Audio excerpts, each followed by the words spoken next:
Hello and welcome to this actually unnamed podcast. We will think of a better name. Don't worry about that. I'm Snipe from Snipe and Wib Play, and I am also here with Wib, surprisingly enough. Yes, hello. I am also from Snipe and Wib Play. Yeah, it's a weird thing we've got going here. It is strange actually. that we both are from the same YouTube channel. Yeah, it's weird. And indeed, most people will probably hear this on the YouTube channel, so I'm not really sure why we needed to introduce ourselves so formally. Well, it's a good start. I think it's a good start. Well, we're still figuring out this podcast thing.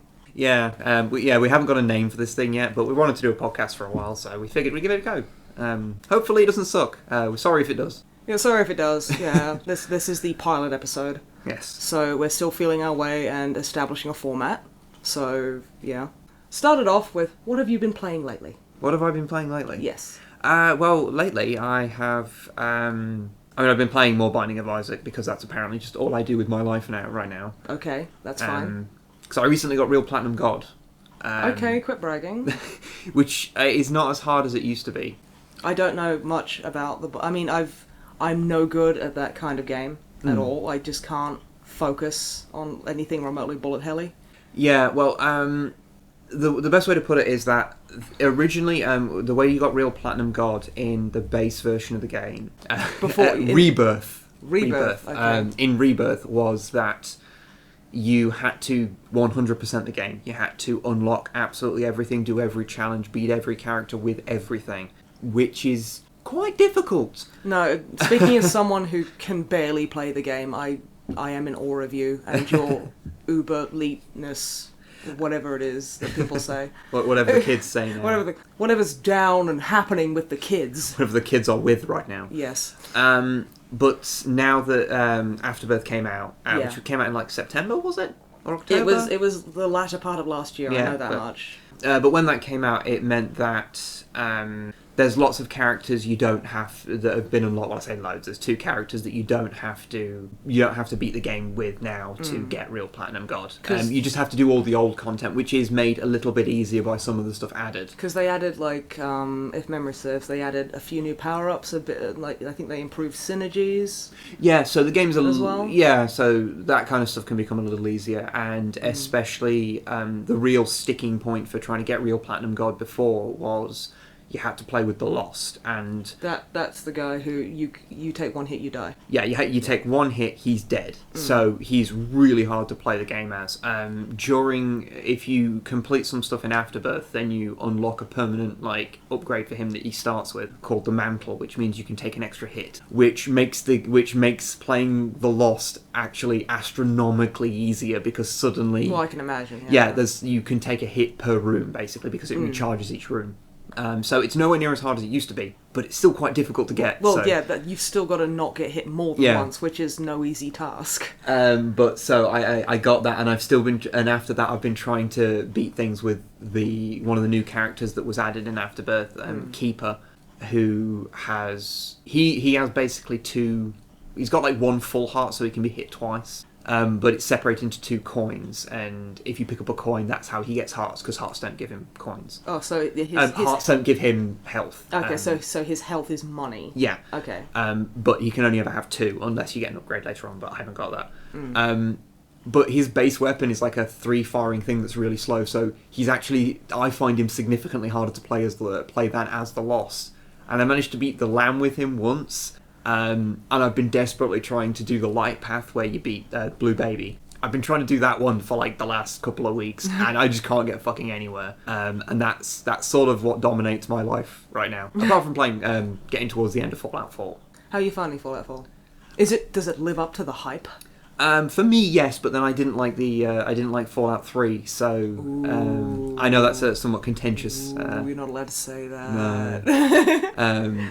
Basically, everything that's kind of wrong that I didn't like about Fallout 3. Like, I didn't really... I found the gunplay really awful. I personally, I never got on well with gunplay, and I'm not a fan of that particular narrative kind of structure. Yeah, I didn't really like this. I didn't like the story in 3 either, and I tried to play it for a few hours, and then either it'd break because the PC version is fucked, or I'd just get bored of it.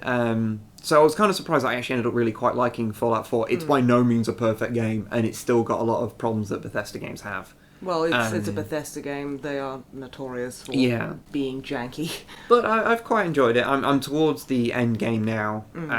I've just got into an awkward part where I've got to do stuff for one faction.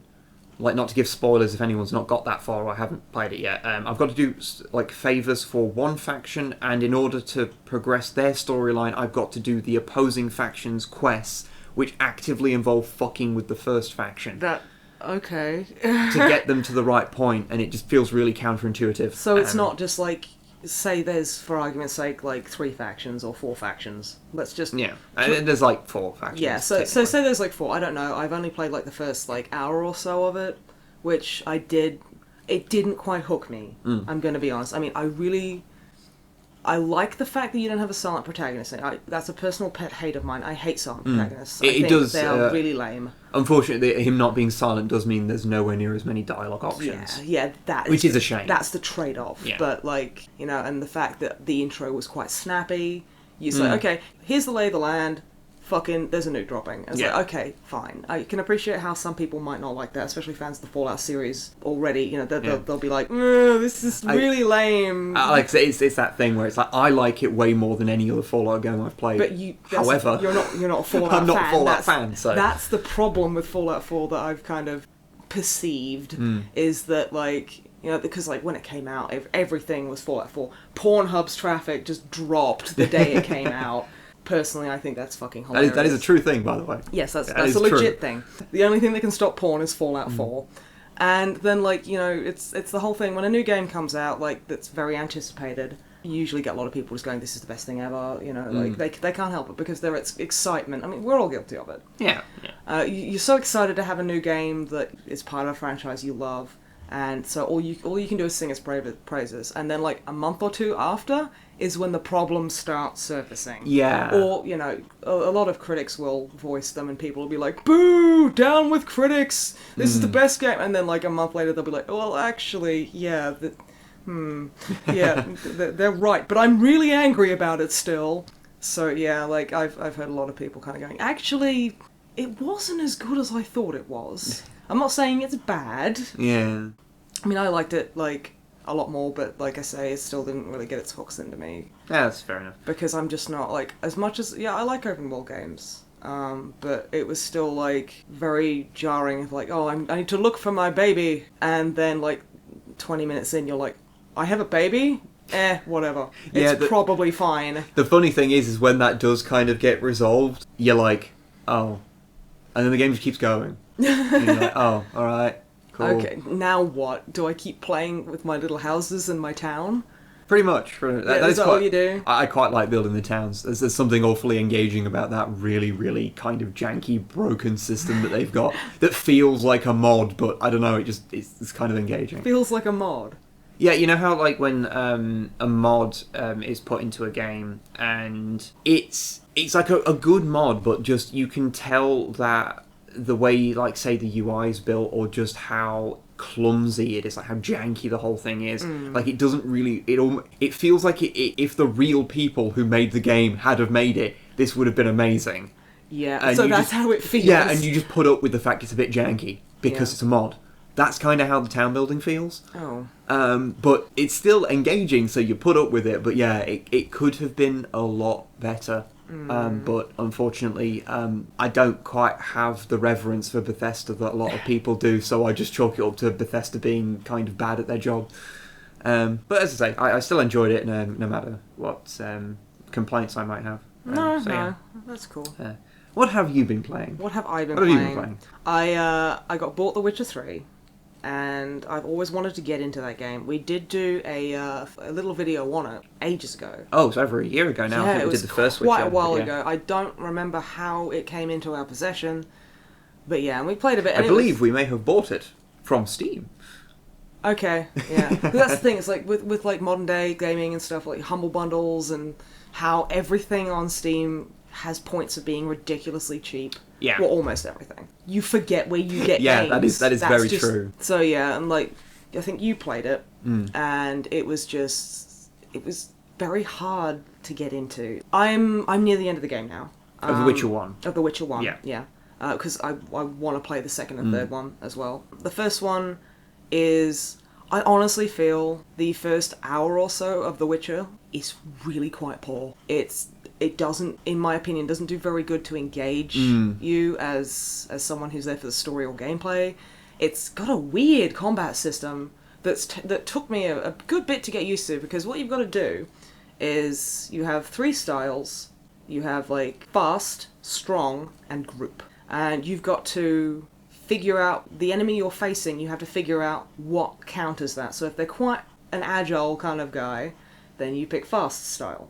If there's like more than 3, you pick group, you know, and if they're just a big lumbering oaf, then you pick strong. And then there's a whole steel and silver, like you get a silver sword, I think, at the end of chapter 2, which does loads more damage to monsters. How does the silver sword work on people? Does it do less damage? It barely does any damage to them. Okay. And the same with the steel sword on monsters, it barely does any damage.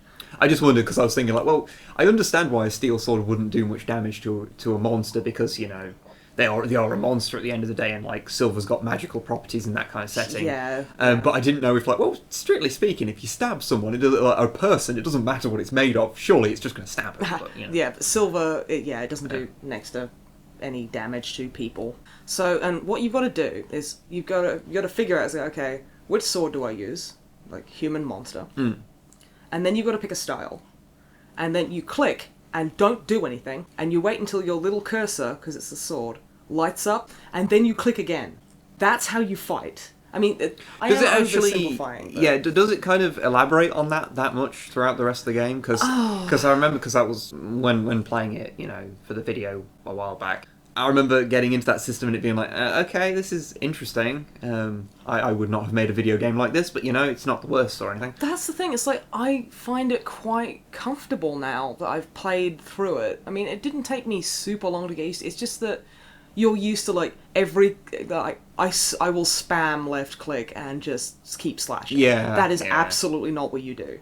But I mean, it does get a bit more complicated, like, where, you know, you double tap a directional key and you dodge, you can jump over enemies, which does take a bit of getting used to. But yeah, after a while, like, well, then you get the magic as well, which I'm obsessed with Ard, which is like a it's like a force push, and it's so fucking good, because you're just like, pfft, I don't care. And it's really good, because then you can kind of do, if you stun them, you can do like a one-hit takedown. Which is always so cool, and a lot of the time messes up, so they're like to your right while you're facing the opposite way, doing this like murder animation, and it's just like they're reacting as if you're in front of it. It's just so fucking weird. I mean, I'm sure it wasn't the first one made on like the Neverwinter Nights 2 engine or something. I think it was, yeah. Which is like, I don't even know how they managed to make a video game even remotely like The Witcher on that engine. It's ridiculous. Yeah, it's like, surely there could have been an easier way.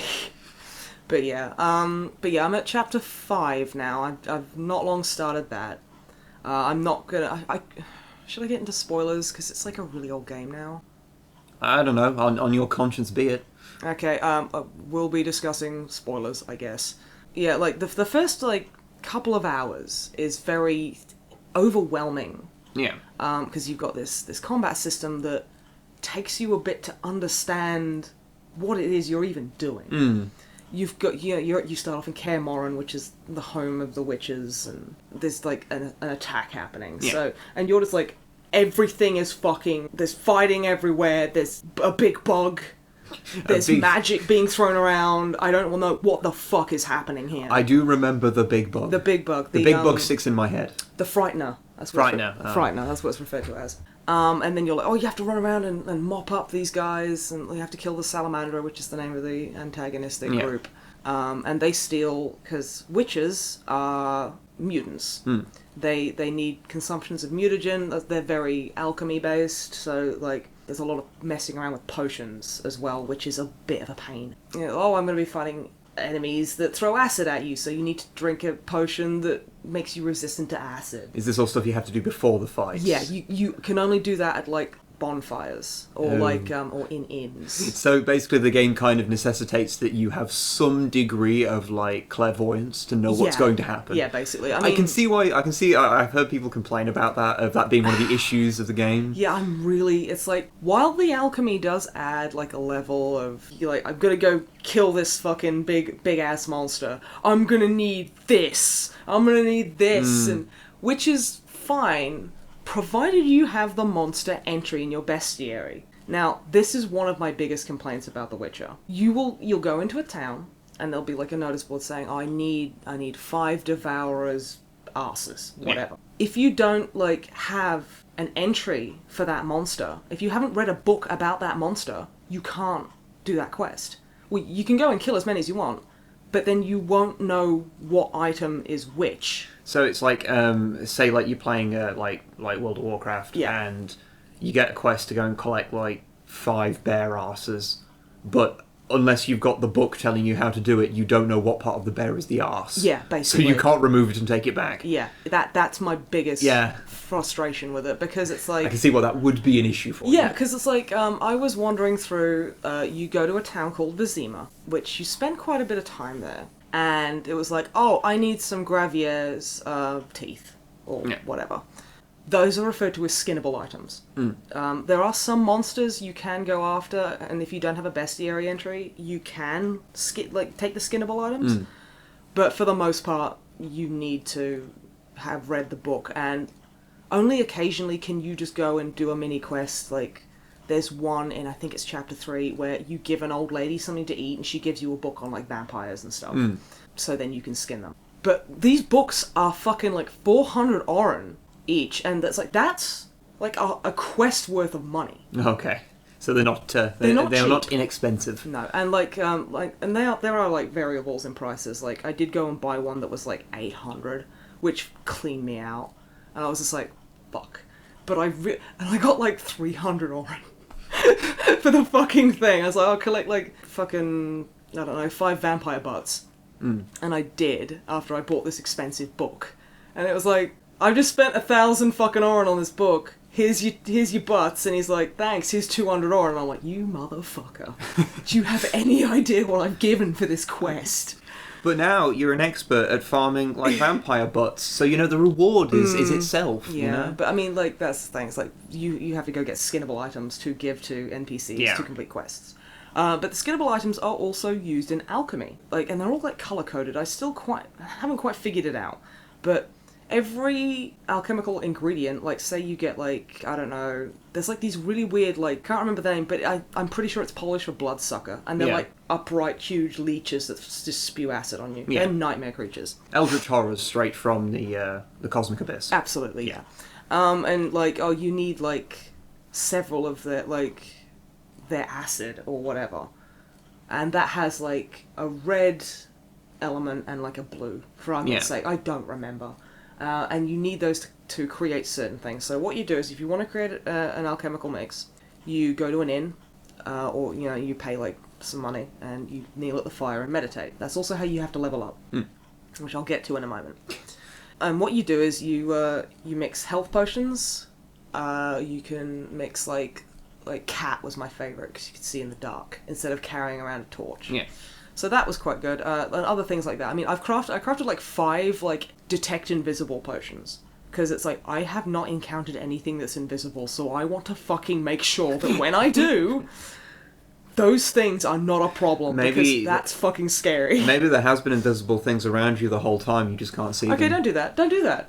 That's really bad. Okay, look, there's like an invisible Shoggoth, like, he's been behind you the whole game. He's really polite, his name's Keith. Well, that's the thing. If he's not going to bite me or anything, I'm going to be friends with him. He's just lonely. He just wants to keep around you. If he wants to hang out, that's fine. But there is a horror behind you. No, you know, just so you know that at all times. I know, and I don't need reminding.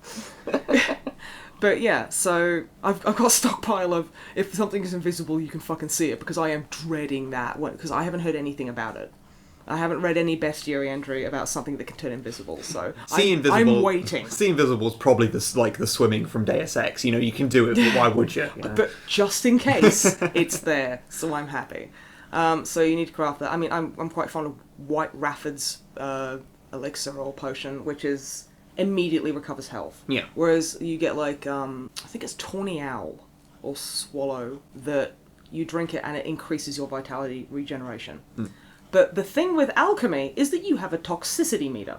So you take one potion, you get a green bar, it shoots up. I don't know what happens when you get to max, because I'm really scared of getting there. You probably die. You see that you do have that in some games where there's like a negative like trait that you can get if you let something like fill up so far. But you never. But if you're really careful and never let it happen, you can finish a game without ever knowing what happens. So I think that's what's going to happen with toxicity. But you just know you don't want to achieve that. Well, no, like as you get to like mid, like you get half full, which I have gotten over half full before, and that's too much for me. You start getting red spots in your vision. Yeah, you just get like really, really weird like red sunspots appearing and kind of fading away, and it's like, yeah, I don't want to fill up that bar. I don't want to fill up that fucking bar. I'm really enjoying it. Like, I think it's really actually quite good. After that first couple of hours where everything's overwhelming and there's so much to take in and learn and you're just like, what the fuck am I doing here? It actually grabbed me. It was kind of like playing Mass Effect 1, where it's really hard to get into. You have to kind of overcome the fact that the combat's a little bit weird, yeah. But no, like, so I've been really enjoying that. Does it have better UI than Mass Effect 1? Yes! I mean, you still have to like hold down shift and then you can in real time move your mouse around and select like spells or use a potion, or it's weird. Yeah. But like, yeah, there is like one, like this is a little kind of incongruity that pisses me off, right? So Geralt, he has like a strip on his shoulder, on like his chest, where there's like three. It's like a mini bandolier, where you put like a quick slot potion in, and when he has one in there, it's in there, which I think is cool. Oh, that's cool. Yeah. But there's 2 spare slots. I can only have 1 quick slot potion. Sounds like you need to visit a wiki. Yeah, probably, but no. Like the sex is another thing that's quite interesting. Yes, that's the thing that I think most people know about The Witcher. There's a lot of the sex, yeah. Like, but I think like, and the sexy postcards that you get. The sexy tarot cards. You get like sexy lady Pokédex entries. It's I think it's quite well done, and I think just people, because like drummer Matt, like he came over to visit while I was playing it, and he was like, "Oh, you're playing the sex game. Who have you fucked?" And I'm like, "That's really selling it short." But you're describing it like an American news network describes Mass Effect. Sodomy simulator. Yeah, it's basically like that. It's like, no. But like, I had this really annoying thing with this woman who I didn't even mean to sleep with her. I swear to God it was an accident. Oh, it happens. I accidentally had sex with this woman, yeah? How many stories start like that? I feel you. Yeah. And like, because I was just being nice. And then she's like, now we're fucking. And I'm like, okay, right. To be fair, that was really funny, because like, you pick her up and you put her on like the chest of drawers and you have sex with her. And there's like a really crotchety old woman who owns the, like, it's like kind of like a flat. Yeah. She's like the landlord. An apartment. Apartment, there we go. And like, it kind of scrolls down. You see like from the ceiling on the bottom floor, dust being shaken loose from the ceiling, and this crotchety old woman just like staring at it, and it's falling on her bread, and she just like shakes her head slowly. It's like, that is fucking amazing. But no, I'm really, really enjoying that, and I'm really looking forward to getting to the second and third one, because the third one sounds amazing. How far off are you from beating The Witcher 1, do you think? I've probably got another few hours to sink it. There's a lot of like legwork involved, which I don't mind so much, because it's not really an open world game, but it feels like it. That's probably what the third one is, to be fair. I think the third one's more of an open world. Yeah. I might be wrong. I haven't played it, what do I know? No, but like everything I see about the game, I love. Like, just, I have such a mad lady boner for CD Projekt Red, just because of how cool they are. Like, oh yeah, we'll put out fucking shit tons of free DLC for the third one, because. Yeah. And it's like, I love you. Please don't ever change. Well, they're one of those rare developers that, because they're not under the thrall of some big publisher, they release games when they think they're ready. So yeah, and honestly, I wouldn't mind waiting 5 years for a game if pretty much every developer did that, because then we get better games. But And then you wouldn't end up with 57 Assassin's Creed games, and everyone wins then. I played like the first and the second one. First one was hard as balls, but it had a bit of a Dark Souls-y kind of thing where, like when you did eventually, near the end of the game, actually manage to stealth kill a target, you felt like a badass. Yeah, managing to actually kill someone without getting spotted in Assassin's Creed 1 you felt good doing it. Oh yeah. And then there's the second one, it's just like, whatever. Yeah, Assassin's Creed 2 holds the distinction of being the very first game that I ever played and beat. And at the end was like, I wish this game had been harder. Yeah. It was, especially, like, just on its own fine, but you compare it to the first one because it's a sequel. You can't help but compare it. Yeah, it's the first one was brutally difficult with, like, oh no, you've got to, like, it's really finicky about how you've got to get in there, and then, like, the second one is just like, I'll just swag on in and kill everyone because I don't give a shit. Well, you barely did. That was the thing. Like, there was hardly any assassination missions, and from what I hear, because I've only played the first two because I got kind of bored of the series. Honestly, after the second one, I was just like, you know what, I'm not particularly interested. Well, from what I hear, the series has generally not really cared about the whole assassin thing very much after the first one. So. Yeah, I think I heard Black Flag was really good purely for the naval combat. Yeah, I do. You don't get to do enough. Which is really weird. In an Assassin's Creed game, no one gives a shit about being an assassin. They're all like, oh, no. The ship warfare is fantastic. I think what the thing was is that there was some naval combat in the third one, and everyone really liked that. And then when they made Assassin's Creed 4, that had a much heavier focus on it. Okay. And I can't help getting confused. Literally, there's so many of them. Oh, I get so confused. I might be wrong ultimately, but that's what I always say. Who knows with Assassin's Creed anymore? But apart from that, I've just kind of been playing WoW again, just kind of because I want to recapture the joy I once felt with it, and that's not really going anywhere. Well, no, see, because the trick is that no one's actually happy playing World of Warcraft. No one is ever happy playing WoW. They're never happy. They kind of cling. To agree. They cling to this illusion that the expansion that they first played in was the best expansion. Yeah. And so every time an expansion comes out, they can, sit there and go, God, it was so much better in Burning Crusade, or it was so much better in Vanilla. But secretly, it's always been kind of terrible. Yeah. And I say this speaking as someone who's played a lot of World of Warcraft. Oh, yeah, definitely. Yeah, just same old shit with WoW. With my 800, level 100s, I'm just kind of, checking my garrisons. You've got, 25 level 100s, haven't you? Something like that? Oh, no, I've got, 15, 16. Oh, yeah, well, that's a perfectly reasonable amount, as opposed to 25, Okay, I'm a grinder. Okay, I like filling up bars. It's fun. That's true. Unless they're toxicity bars, in which case stay the fuck away from me. I ain't filling that bar for nothing. Played a bit of Super Hot for the channel. That was really, really good. Yeah, you really need to complete that, actually. I really do. I need to get back to it because it's the story, I'm not going to spoil anything, is I didn't expect it to have a story at all. And to have such an interesting story, I'm actually quite enamored with that. Well, from what I hear, you're not that far away. No, it's because quite what we short played then. for the video on the channel, from what I hear, that's relatively, quite far through the game. So I don't think you've got too much longer to go. So you should probably beat that. No, it is the most innovative shooter that I've played in years. Most innovative first-person shooter I've played in years. Yeah.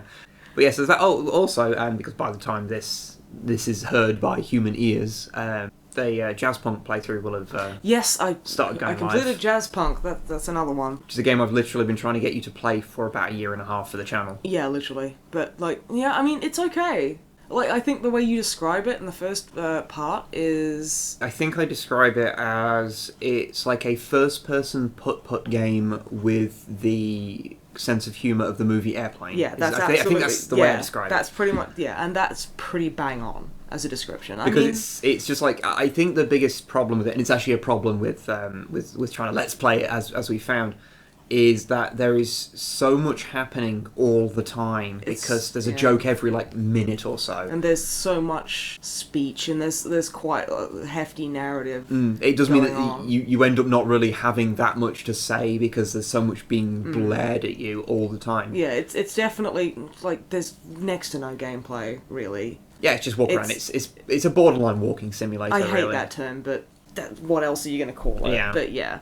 Although it does have real puzzles in it every now and again. So, But yeah, I thought it was quite fun and how just random things the bizarreness of it all was quite endearing. Because I found out throughout the playthrough that I hadn't seen absolutely everything in the game, although I have like 100%ed it. Like, it's got every achievement on Steam, including the stupid ones that there's no reason for you to ever try for other than to get 100%. But yeah, there's always some. It seems it's one of those games where no matter how thorough you are with it, you'll always miss something, because there's always some weird bit of dialogue or some little interactive thing that you didn't realise was interactive. Yeah, I mean, I'm gonna have to give it like a really good, like, I'm gonna have to say that I think it's brilliant purely because I got to use aerosolized cheese to spray on a snooty Englishman voiced by Jim Sterling's face. And that's like nearly your exact sexual fetish. So. Nearly, yeah. Nearly. And I'm like, wow, okay, feels nice to be catered to. Yeah. I like it.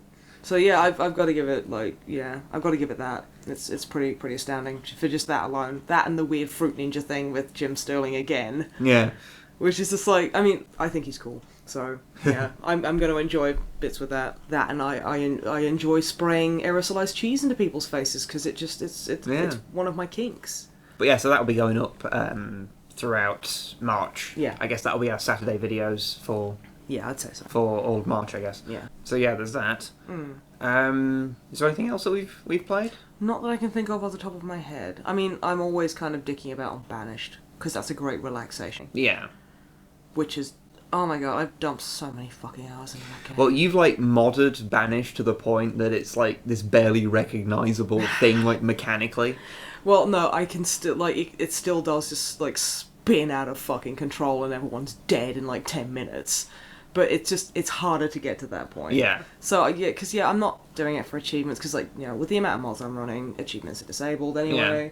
I'm just really playing it to just have something to do. It's become sort of the new Solitaire for you, of, like, this... Yeah, definitely. This kind of, this version of Banished where it's nowhere near as brutal. But I understand that. I mean, as I've said before, like, I realised at some point that I don't really like real-time strategy games. What I like is building bases. Oh, I love building. I like building cities. That's what I like. I like city builders, but... I'm dreadful at it, as, like, we streamed City Skylines, and I just spent the whole time driving chat insane, because I was like, yeah, I'll put a university next to the garbage dump. That seems fine. Yeah. Watching you play City Skylines was the sort of thing that makes people's fists itch. Yeah. Yeah, I'm sorry for that. I wasn't, like, pushing anyone deliberately. I was just a bit overwhelmed by everything. Oh, it is. Like, I didn't realise exactly how overwhelming it can be because I'd played a lot of the previous SimCity game, which City Skyline takes a lot of things from, and so like it was a really natural thing for me to get into playing that because I haven't played a SimCity game since I was like 7. And I'm not 7 anymore. No, you're not. So I've forgotten. I think that's fine. The latest SimCity does not. It does play quite differently to previous iterations.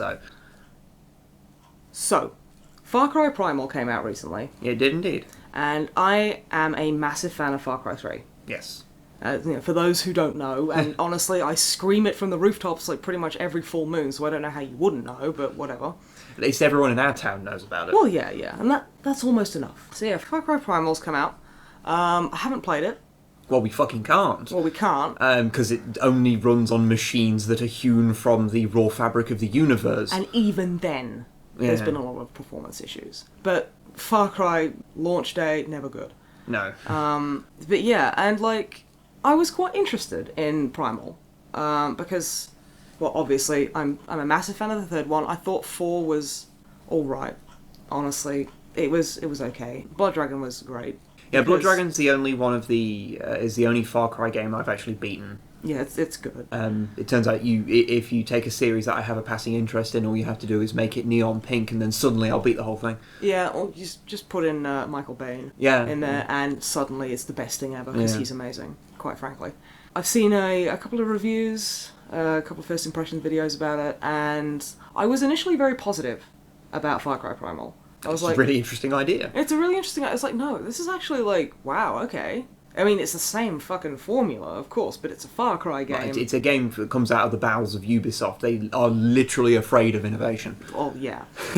They have to do the same thing each time. Exactly. So, but yeah, and like, and as I've seen more and more people talk about it, I'm actually, my opinion has pretty much soured, because this does not seem like something Ubisoft should be charging full retail price for. Now, like Blood Dragon, this is basically Far Cry 4's Blood Dragon.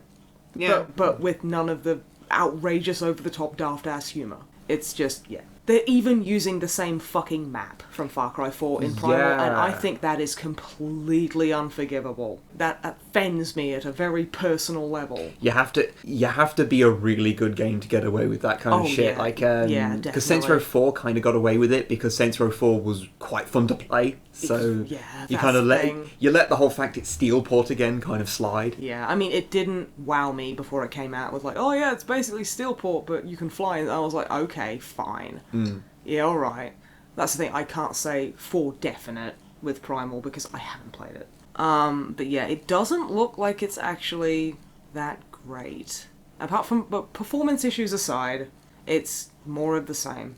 I mean, you have less weapons, because, you know, you can't have guns. It's like prehistoric fucking cavemen wandering around and stuff. Although I would like to see, like, Neolithic man using an AK. That would be an interesting thing to see, at least. That would definitely be something to witness, but not in Primal. I was hoping it was secretly just a gritty remake or gritty reboot of the Bonk series. Was my personal hope. Bonk? I don't know what that is. Bonk. Oh, it's an You're old. probably not talking about TF2. No. It's I can't remember what system it started on. I know there was one on the Super Nintendo, where you play as like a caveman with giant head, Okay. and you eat like candy and meat, and it gives you Like superpowers. they did in those days. It's a bizarre game. Yeah. I can't. I think it might have been on the TurboGrafx or something originally. It was like, God, okay. yeah, it was one of those sort of games where it started off on a system no one had. But then, yeah, it did have ones on Nintendo consoles. So, Well, no, but anyway, I was hoping it was a gritty reboot of that. Was the point I was trying to make. Okay, yeah, I don't think it is, because like the main antagonists are like cannibals. I know that Elias Tufex is in that, and I think that guy is just so cool. Is he a cannibal? No, he's like the main character, Oh. I think. But yeah, no, I'm always up for hearing his voice in a game. Yeah. Because he did Adam Jensen in Deus Ex: Human Revolution, and he was gonna do Jason Brody in Far Cry 3. And then they were like, you sound too much like Adam Jensen. He's like, well, if you hire the person, if you're going to try and hire the person who did Adam Jensen's voice, you can't complain when he sounds like Adam Jensen. Well, I mean, the thing is, like, Elias Tufex's voice is just Adam Jensen's, but slightly less gravelly. yeah, That's just how he talks. But I digress. So yeah, like all the new mechanics look pretty interesting, like having like an owl recon unit and being able to collect puppies, which I am all for. Yeah. I love me some pups. Like you get bear pets as well, and you can get like rare tames or something. Basically, like WoW. Yeah, basically being a hunter in World of Warcraft. Yeah, but you know, not ruining everything. But every 5 minutes. not a major personality destroying disorder. Well, yeah. After kind of like seeing all this like stuff about it where the cracks have started appearing, I'm just kind of like, you know what? I'm not that bothered. Well, I guess the thing is that it sort of shows this weird thing that everyone who's ever had anything to do with the Far Cry series, it's almost like they don't know why people buy Far Cry games. I would say this is so evident from like Far Cry 3, right? I played Far Cry 1 as a kid and just wasn't really particularly interested. I don't think I've ever played Far Cry 2, but Far Cry 3, I bought that on a whim and I booted it up and I was like, this is amazing. Like, you know, being a big MGS3 fan, wandering around in the jungle, having to kill animals and stuff, it's kind of a thing I like doing. Yeah. Like, Michael Mando as Vass. Like, he was brought in, like, at the last minute. They actually wrote a character for him. They wrote Vass for Michael Mando. Because the character he originally auditioned for was a guy called Bull, who was, like, this big, kind of, like, quiet, like, guy. He was just, like, this generic bad guy, number 97. And he is exploded and was like doing the Vass thing, and they were like, holy shit, this is so good, we need to write him in. So they did. And I will be talking Far Cry 3 spoilers, so sorry for anyone. Just stop listening if you don't want Far Cry 3 spoilers, but seriously, if you're interested, you should go play it anyway. I don't know why you wouldn't. The addition of Vass made it so much more interesting. I mean, I'm fairly biased because like Vass is just such a fucking great character. I think he's so cool. Yeah. But like just the introduction to him, the way that throughout the game he just jumps up and fucks with you on a very it makes it really personal, and then you get to the midpoint of the game and you kill him, and it's not easy, and it's pretty good, and then you've got to kill Hoyt the rest of the game, and you're just like, I met this guy like once. Okay, yeah, I guess he's a bad guy. This guy has been fucking with you the entire game, and you finally take him down, and then you're told, oh, but he has a boss. And it's like, have I met him? You're like, yeah, you have, but... In passing, at the very start of the game. But no, he's going to be the final boss. You've got to deal with him. And you're like, yeah, and it's just like, oh, okay.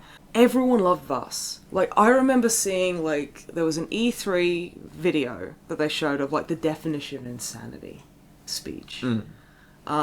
And the crowd, I know, like, E3 crowds and stuff like that, they always go fucking berserk anyway. Everyone fell in love with that. And it's like, yeah, we fell in love with him because it's an amazing character. This fucking intense, psychotic fucking guy.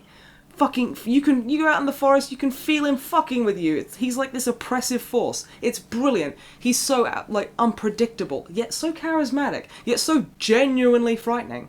And then, in Far Cry 4, they're like, we need another Vass.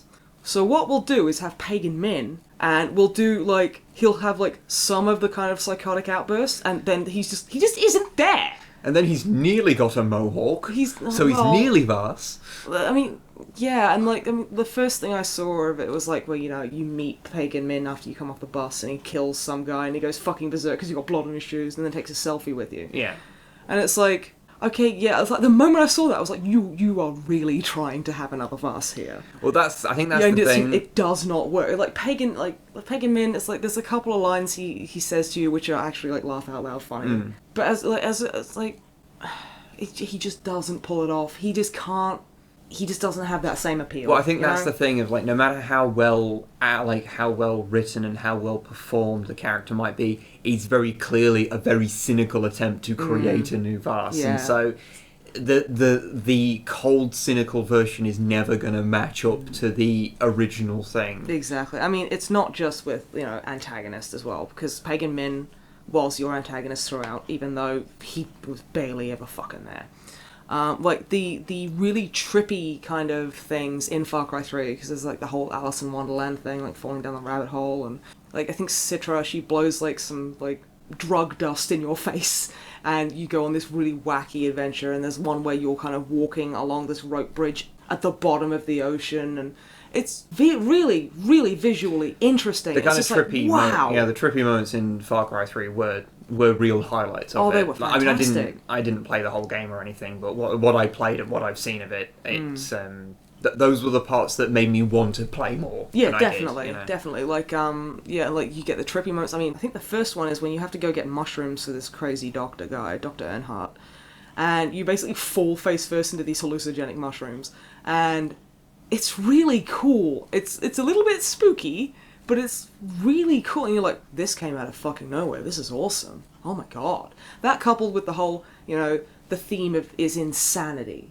And the fact that Jason goes through the game, and every time he tries, everything he does to save his friends is one step closer to being Vass himself, which is really cool. And then they're like, in Far Cry 4, they're like, okay, we're gonna just put these like Yogi and... I can't remember the other guy's fucking name, because they're just such... Yogi and Boo Boo. No. That's probably not right. And like, every time you meet these guys, they fucking drug you. And like, I don't know how many times, like for argument's sake, it's like 6 times that you meet these guys. And like, every time you meet them, they're like, here, have like, smoke this joint, and then you go on this fucking bazaar. And it's like, okay. Like, the first one was cool, because, there's all these, like, exploding sand colours in the sky, and it's all weird, and elephants are happening, and stuff comes out the water, and it's like, okay, that's kind of cool. And then the second time it happens, you're like, okay, and the third time you're like, okay, that's enough now.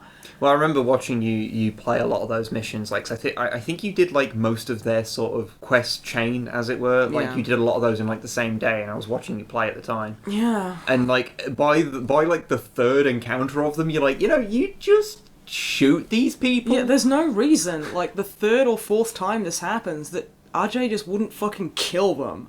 And, like, they show up at your fucking house at one point, and he's just like, okay. It's like, no, get the fuck off my land, you pricks. Because, like, they steal all your shit. And it's just like, this is the worst. Why am I putting up with this? Yeah, you just wouldn't. No, you wouldn't. And then there's, like, the Shangri-La, I think, the quests where you're, like, playing as an ancestor in the tapestry. And you've got, like, this white tiger friend, and you have to beat the demons. And it's like, that's very pretty. There's a lot of deep reds, and it is a little bit trippy, and it's very visually interesting. But you're basically just go with a bow and arrow and a shank. Yeah. Which is basically just Far Cry Primal, but nowhere near as colourful. Yeah. And, like, it's like, okay, this is cool, and, you know, you keep going, and it's like, oh, okay, sure, yeah. And it's like, they really, as you said, you know, like, they have no idea why Far Cry 3 was popular. So they just tried to do everything again, and just, like, cynically, and made it crap. Well, I mean, that's the thing. It's like, Far Cry 1, it was aliens, wasn't it? There was aliens in Far Cry 1. If memory serves, I think it was like mutants in the second one, or I don't know. The second one was in South Africa. I've never played the second one. I've never met anyone that's played the second one. I know it's in South Africa, and it's, from what I can gather, it's kind of like a proto Far Cry 3. You might actually like Far Cry 2, and from what I've heard about it. I'll have to give it a go one of these days, but yeah, I've played a bit of the first one and was just completely unimpressed. Yeah, and then there was, you know, they had Far Cry 3, which was the one that really kind of seemed to establish what Far Cry was, what people expected from it. And so then they made Far Cry 4, which, like, it had more stuff gameplay-wise, and it had elephants, which is always an improvement. I loved the elephants, like, genuinely, they were great. But, yeah, it seems like narratively, they just didn't really know what they were doing, because they didn't really understand what people liked about the narrative of the first one, and what didn't work in the first one. I say in the first one, I mean in Far Cry 3. They didn't realise what didn't work there, and what they shouldn't have taken over. Yeah. Like, you know, your main antagonist barely fucking being there, like... Yeah, they still did that, where he was barely there. I mean, it's even in Blood Dragon. He phones you up and has a go at you, but that's just not the same, you know? Yeah, I mean, even in Blood Dragon, which I really like Blood Dragon, but, like, not to give, you know, spoilers of how it ends or anything, but you don't really fight the final boss. It's like a fucking cutscene, and it's like, I kind of would have liked to have fought him. I mean, it's like there's a big whole crescendo at the end of the game, obviously, but I don't know, it kind of does end on a bit of a damp squib, really. Yeah, Far Cry 4's ending was pretty poor. I mean, like, they brought this thing in where there's... I can't remember the guy's name, but I think the woman's name was Amita, and the other guy. And they were basically, like, you know, black and white. Like, one of them thinks that, like, the guy thinks that everything should, like, tradition should be upheld and everything like that, and doesn't matter, like, what the fuck happens. And then the woman's like, no, we need to fund our country's rebellion with drug money, and she's just like, she's breaking tradition, you know, that kind of thing, but she's doing it in a really fucking scummy way. Yeah. And he's like a bit scummy because he's like, oh no, things aren't ever allowed to change. Like, the fact that things are changing are terrible. You know, and there's the whole like you know, Amita with the sexism undertones as well. Of kind of like, they're like, oh, in Kyrat, like, women are shit, you know, that kind of thing. And, you know, he's all like, yes, but it's like this for a reason. And you're basically like, well, do you want to, like, the options are fucking stupid. Because it's like, do you want to stab a baby, or do you want to shoot a baby? And you're like, can I not do either? And they're like, no, you are stuck here until you pick one. And that was fucking awful. The choice between awful, like, dogmatic... closed-mindedness, closed-minded following of tradition, or your entire country is founded on the drugs. misery of others. Yeah, basically. Yeah, and like the final like choice in that is, like, spoilers again, is you have to kill one of them. Yeah, like, basically you go to each of them and they're like, oh, the other one's like crazy and shit and blah blah blah. Kill him for me. Kill her for me. So I went because I was like, okay, can you get Badra? It's like the little girl that. They believe that she's the avatar for God on Earth, or something along those lines. Okay. And she's like this holy being, and like the guy is like, oh no, she must be worshipped as a goddess because she's a fucking goddess. Don't you see how much of a goddess this little girl is? And she's just a little girl. She's a sweet little girl, but she's just a little girl.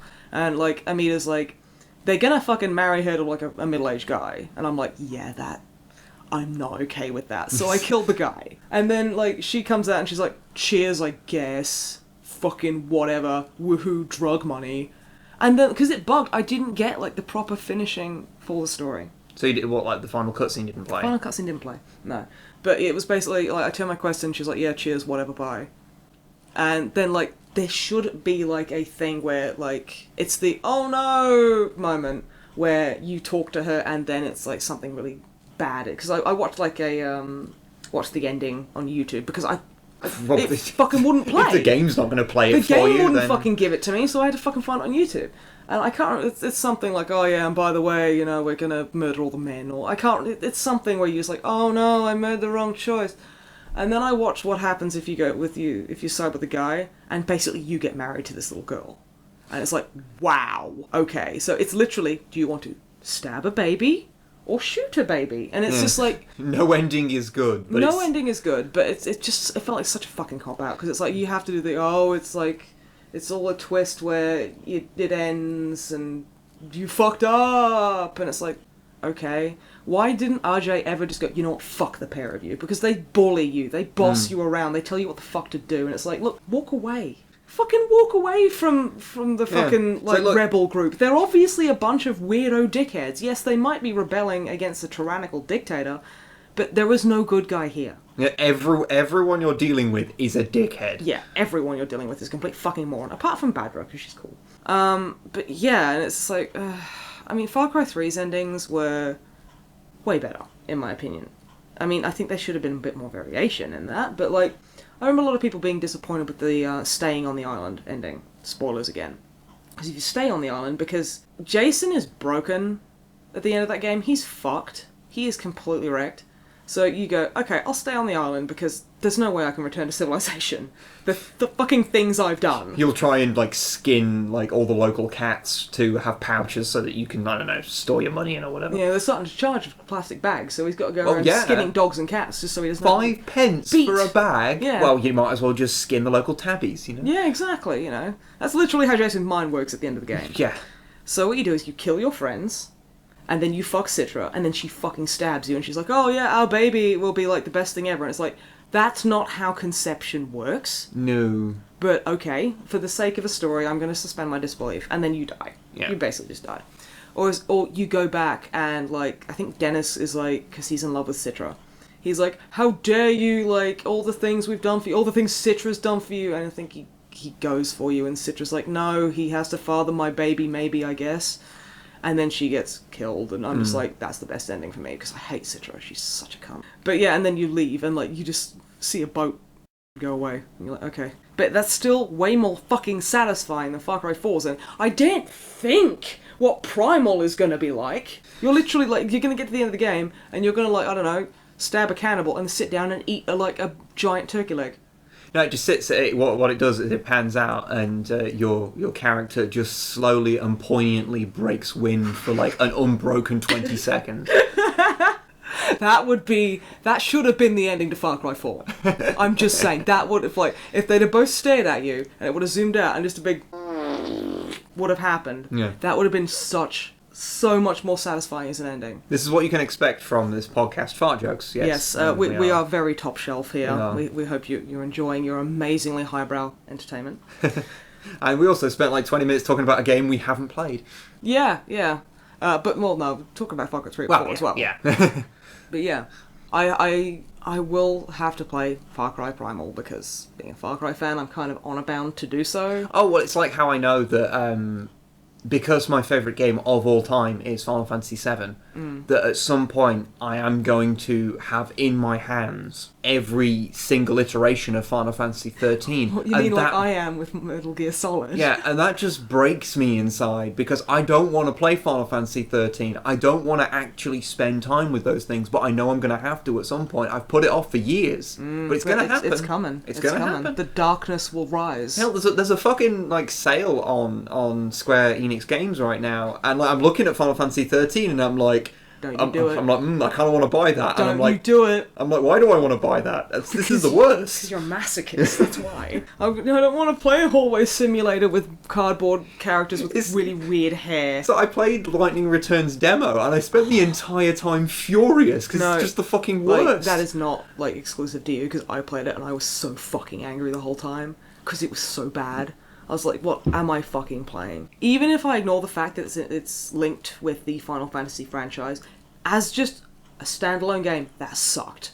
Well, I mean, well, speaking of like, can't remember how it came, like the Fallout thing we were talking about earlier. A lot of the people that really, really liked Final Fantasy 13 were people that didn't like Final Fantasy. But a lot of people that liked Final Fantasy fucking hated it. I mean, hell, of course, I like 7. Everyone does, because that's just the thing. I played 7 and 10. 10, I thought, like, looking back on it, that was just daft as fuck. It was a very stupid game. I really, really like the combat system in 10. That's my favourite fucking battle system. It's just, I love it. I love it, like, that's the thing, if they gave the new Final Fantasy VII, the remake, like, 10 system, I'd be so happy. I always said, like, the thing with the... But you know it's going to be like Lightning Returns. Well, it is. It's looking like it's going to be a more real-timey game.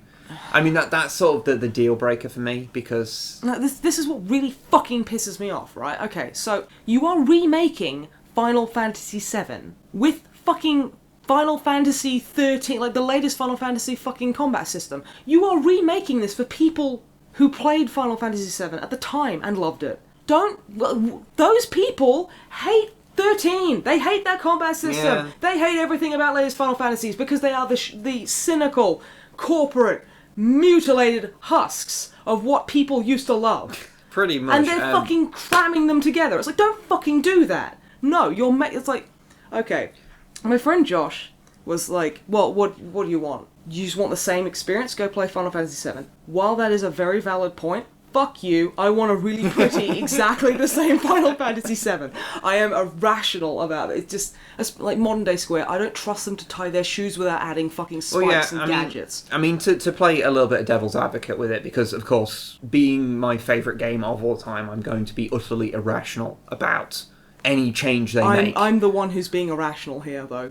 You're the one who's calmly playing devil's advocate. So. But yeah, to play devil's advocate with it, I guess it does make sense in the way that the game, the old turn-based system is not in very many games anymore. This is true. And if they're going to spend the money to make a big AAA release, which I would remind everyone is coming out episodically because... Fuck us, basically. I don't understand how because I've seen people defending that decision, and it's like, no. The thing is that these things the turn-based games don't really exist very much anymore.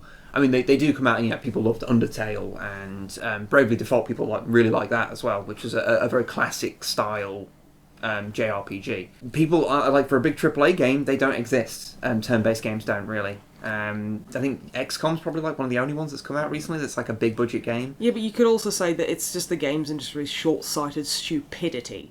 And the fact that, survival horror's dead, by the way. Well, yeah. Like that's always the fucking thing.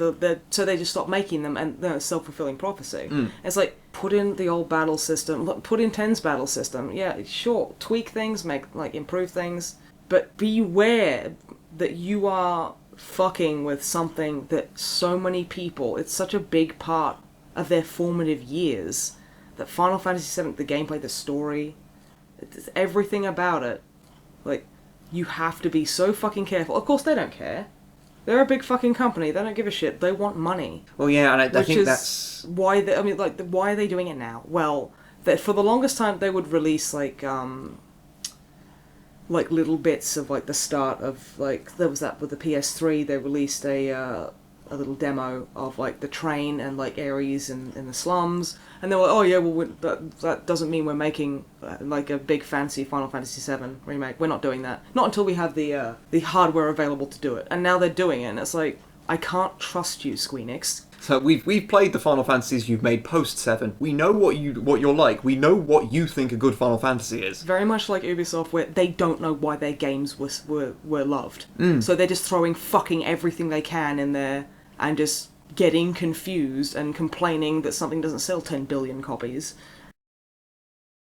Oh my god, it drives me nuts. Yeah, I mean, I hope that the new Final Fantasy VII is good. I honestly hope with every piece of my soul that they don't fuck it up. But I can't believe they won't. There probably are, but then I am the sort of person that just doesn't really like... As a rule, I'm not a huge fan of remakes generally, unless they are done to where they try and stay faithful but improve. Sort of I guess Binding of Isaac is a good example, because that was obviously remade a few years after it was originally made.